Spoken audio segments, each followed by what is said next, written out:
నమస్తే, నేను రాజేశ్వరి. ఈరోజు అరటిపండుతోనే ఆర్గానిక్ ఫర్టిలైజర్ చేసే చూపిస్తాండి. మనకు షాప్లో దొరుకుతాయి. ఇట్లా పాడైపోతాయి తొందరగా ఎండాకాలము.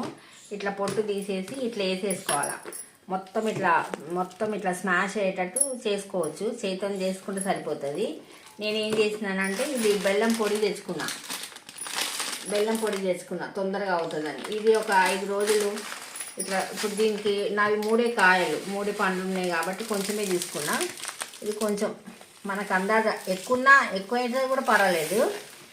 ఇట్లా చేసేసి దీనికి ఒక మూత వేసి పెట్టుకోవడమే. ఇట్లా మొత్తం మంచిగా చేసేసి ఇప్పుడు కొంచెం ఎక్కువనే అయ్యింది బెల్లము. పర్వాలే, ఏం కాదు, దీంతో ఏం నష్టం కాదు. మంచిగా చెట్లు పెరుగుతాయి. ఇది మనము కొంచెం కలుపుకొని లీటర్ వాటర్లలో కలుపుకొని మొదట్లో వేయచ్చు. పైన స్ప్రేకి అయితే పని కాదు.